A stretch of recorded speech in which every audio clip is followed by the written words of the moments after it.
నమస్తే, welcome to Aadya media. ఈరోజు మనతో పాటు స్టూడియోలో ఉంది సీనియర్ జర్నలిస్ట్ ఇమంది రామారావు గారు. నమస్కారం సార్. నమస్తే సార్, కొడాలి నాని గారు చంద్రబాబు గారిపై అండ్ లోకేష్ పై తీవ్ర విమర్శలు చేస్తున్నారు సార్. ఎందుకని అంటే ఎలా చూడొచ్చు అంటారు సార్ దీన్ని? అంటే కొడాలి నాని అంటే ఆయన్ని ఉద్దేశిస్తూ చేసి ఇది ఒక బతుకేనా అంటున్నారు జనాలందరూ. ఎందుకంటే నీ గురించి వాళ్ళు ఏం మాట్లాడరు. నువ్వు ఎవరినైతే తిడుతున్నావో చంద్రబాబుని కానీ లోకేష్ని కానీ వాళ్ళు నీ గురించి మాట్లాడరు, నీ గురించి నీకు పట్టించుకోరు. అలాంటి ఊరికి అమ్మన్న బూతులు తిడతావు ఎందుకు? అది చూసే వాళ్ళ దృష్టిలో నువ్వు చాలా కిరాతకంగా, చాలా అమానుషంగా, పైశాచికంగా కనిపిస్తావు. ఏంటి ఇదంతా కేవలం జగన్మోహన్ తాలూ కళ్ళల్లో ఆనందాన్ని చూడడానికే కదా చేస్తున్నాం. ఇదే పైశాచిక ఆనందం. వెళ్ళి 4 కోట్లు పొడిచే బాగుంటుంది. కత్తితో 4 కోట్లు పొడిచేస్తే జగన్మోహన్ రెడ్డి గారు పట్ట బగ్గాలు లేకుండా డ్యాన్స్ చేస్తాడు. అలా చెయ్యి. అలాగే వీరికి కూడా అంటే తిరగడానికి అవకాశం లేకుండా లొకేషన్ కూడా చేసేస్తే ఏమిటి ఇదంతా? రోజుకి బూతులు తిడుతుంటే వినే వాళ్ళకి బాధ అనిపిస్తుంది. నువ్వు ఏ ఉద్దేశంతో తిడుతున్నావో, ఎందుకు తిడుతున్నావు వాళ్ళని? రాజకీయ పరంగా కాకుండా వ్యక్తిగతంగా మాట్లాడు. అదే అంటాడు. అటు ఎందుకు తిడుతున్నావు నువ్వు? ఇప్పుడు నీకు ఏదైనా కీడు చేసినట్టు నాకు ఈ పలానా కీడు చేశాడు కాబట్టి ఇంత నాకు ద్రోహం జరిగింది కాబట్టి ఈ రేంజ్ మాటలు మాట్లాడుతున్నాను చెప్పు.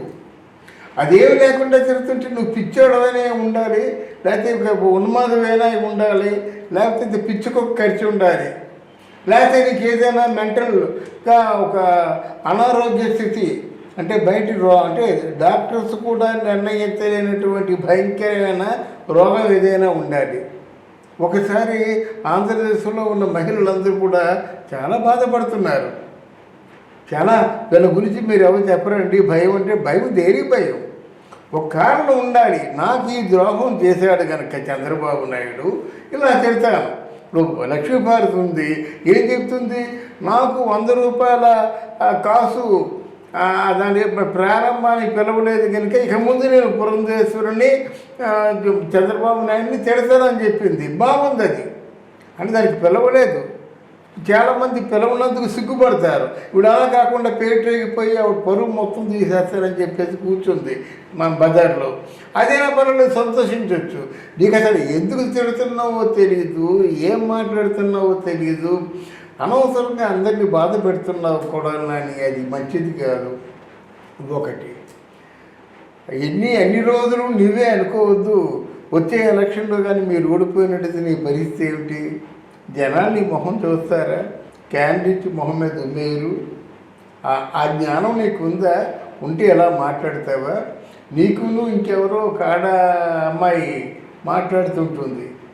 ఏదో ఆవిడ కొంచెం బట్టలు ఇప్పేసి కూడా ప్రదర్శనలు చేస్తుందట, తెలియదు నాకు. మరి ఆవిడకి నీకు ఉన్నటువంటి తేడా ఏమిటో నాకు తెలియదు. ఆవిడైనా కొన్ని సందర్భాల్లోనూ నీతి తప్పకుండా మాట్లాడుతుంది. ఆవిడ మాటలు కొన్ని మాటలు చాలా బాగుంటాయి. ఆ బూరుగడ్డ అన్నిలు మాట్లాడుతున్నప్పుడు నిజాయితీగా ఏమరా నువ్వేం కోస్తున్నావు, వేషాలు వేస్తున్నావా అని చెప్పింది మాట. ఇంట్లో ఆడవాళ్ళని బయటికి తీసుకొచ్చి మాట్లాడవలసిన అవసరం వచ్చింది అని తస్మాత్ జాగ్రత్త అని వార్నింగ్ ఇచ్చింది. నీకంటే వీరికి లేవు కదా, నీకు కూడా జ్ఞానం లేదే, ఆ మాట మాట్లాడలేదే, ఆ విధంగా నువ్వు స్పందించలేదే. ఇప్పుడు మాత్రం మాట్లాడటం మంచిది కాదు.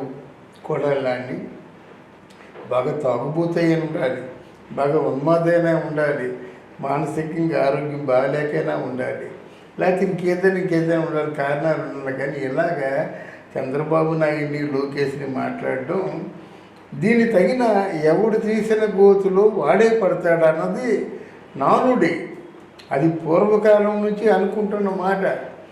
ఎవరు తీసిన గోతులో వాడే పడతారు కనుక నీకు మినహాయింపు ఏముండదు. నువ్వు తీసుకున్న గోతులో నువ్వే పడతావు, దాంట్లో పూడి చేస్తారు. ఇది కొంచెం దృష్టిలో పెట్టుకొని నీ ప్రవర్తన మార్చుకుంటే మంచిదని నా ఉద్దేశం. ఈసారి గెలిచే అవకాశం ఉందంటారా సార్ కొడాలి నాని గారు? డెఫినెట్గా గెలవడండి, డెఫినెట్గా గెలవడు. మరి 4 సార్లు గెలిచారంటే 4 సార్లు గెలిచాడు, ఇప్పుడు గెలవడు. జనం కూడా రోసిపోయినారు. తర్వాత ఏమో ఆయన మీద అంత తేలిగ్గా క్యాండిడేట్ని వేరు, సరైనటువంటి బెల్లి మొగుడు లాంటి క్యాండిడేట్నే కూడా నాని మీద వేస్తారు. దానికి సరైన సమాధానం చెప్తాడు వాడు. ఈయన మాటలు ఇప్పుడు వ్యక్తిగతంగా దూషించే మాటలు కూడా ఆయన ఓడిపోవడానికి కారణం అవ్వచ్చు అంటారు. తప్పకదండి, ఎవరైనా సరే.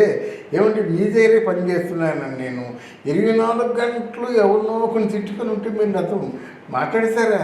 ఇది ఎక్కడ కూడా బాబు, వీళ్ళు కూర్చుంటే తిడతాడేంటి? చెడ్డ మాటలు తప్ప మంచి మాటలు రావా? అసలు ఒక మంచి కోరుకోవడం అని చెప్పేసి నన్ను శాశ్వతంగా దూరం పెడతారు కదా జనరల్గా. మరి నువ్వు ఇలా తిట్టుకుంటూ కూర్చున్నట్టు నిన్ను కానీ, రోజాను కానీ, పేరు నాని కానీ, అనిల్ కుమార్ యాదవ్ కానీ ఎవరన్నా ఆదరిస్తారా? మిమ్మల్ని ఎవరు ఆదరించరు, సిటీ అవతలు పో అంటారు అన్నమాట. అది మీరు తెలుసుకోలేకపోతున్నారు. ఎవరు సీట్ ఇచ్చినా ఓట్లు వేయరు, ఓట్లు వేసినా గెలవరు. అయితే మీరు కాలగర్భంలో కలిసిపోవాల్సిందే, కానీ మీరు చేసిన పనికి మీరు మళ్ళీ పైకి వస్తారు, మళ్ళీ మీరు పదవిలో ఉంటారనే మాట మాత్రం సర్వకళ. మీరు అంటే మీరు ఒక భ్రమలో ఉండి అనుకోవాలి, అంతేగాని మీరు వాస్తవానికి మీరు ఎవరు కూడా గెలవలేరు. అది ఇది ప్రజలు చెప్తున్న మాట, నేను చెప్తున్న మాట కాదు. కొడాలి నాని గారు కావాలనే టార్గెట్ చేసి లోకేష్ గారిని టార్గెట్ చేసి తిడతారు అని, అంటే పాయింట్ ఏం లేకపోయినా కూడా ఆయన కావాలని రెచ్చగొట్టడానికి తిడతారు అని అంటారు కదా సార్. దాంట్లో ఎంతవరకు నిజం ఉందంటారు? కారణం లేకంటే తిడతాడండి. కొడాలి నాని లోకేష్ని పప్పుగాడు అంటాడండి. నీ కూతురు, నీ భార్య, లేకపోతే నీ కొడుకు ఉంటే వాళ్ళు పప్పుగాలంటే నీకు ఎలా ఉంటుంది నాయన? వాళ్ళు పప్పుగాలు కాదా? వాళ్ళు పప్పు తినరా? పప్పు తింటే వాళ్ళు పప్పుగాలు అనరా? అంటే నీ ఇష్టమేనా? నువ్వు ఒకరికి పేర్లు పెట్టేస్తావా? నీ ఇంట్లో నీ కుటుంబంలో ఉన్నవాళ్ళు ఈ పేర్లు పెడితే నువ్వు ఆనందంగా ఎంజాయ్ చేస్తావా? ఎవడవయ్యా నువ్వు ఇలాగా? ఒక ఏ తల్లి కనబెట్టు ఆ బిడ్డని ఈ విధంగా నువ్వు వేళకోళం చేయడానికి నువ్వెవడివి? నీకే హక్కు ఉంది? నిన్ను అంటావు లేదా ఒక గంజాయి గాడు అని చెప్పేసి, ఒక ఎవరు టిక్కాగాడు అని, అది దాన్ని ఏమంటారు, గుట్కాయ గాడు, గంజాయి గాడు, ఇంకేదో అంటున్నారు కదా. చాలా మరి నీకు దొడ్ల సావిడిలో పడుకుంటావు గుట్కాయ చేసుకొని. ఏంటి ఇదంతా? నీ జీవితం ఏంటి? నువ్వు 100 కోట్లు ఉంటే ఎవరికి కావాలా? 1000 కోట్లు ఉంటే ఎవరికి కావాలా? ఏ రోజైనా నువ్వు సూట్ వేసుకొని సొసైటీలో రాగలవా? అలా లుంగి పంచి సెట్ తప్ప. ఎందుకంటే నీ స్టేటస్ అది ఒక క్లీనర్ స్టేటస్. ఆ క్లీనర్ లాగే ఉంటావు నువ్వు. ఒక కలెక్టర్ పక్కనేమో సూట్ వేసుకొని కూర్చోగలవా మినిస్టర్గా? లేదు, అది నీకు లేదు. అందువల్ల నువ్వేదో నిన్ను గురించి నువ్వు చాలా పెద్దదిగా ఊహించుకోవడం మాత్రం అది పొరపాటు. కాలం నీ సమాధానం చెప్తుంది. నువ్వు చేసేది మంచి అయితే మంచి సమాధానం దొరుకుతుంది, నువ్వు చేసేది చెడ్డ అయితే చెడ్డ సమాధానం దొరుకుతుంది. రెండింటికి సిద్ధంగా నువ్వు ఉండాలి. ఇప్పుడు ఎలా ఉందంటే సార్, మాకు ఒక నీతి మీకు ఒక నీతి అన్నట్టుంది.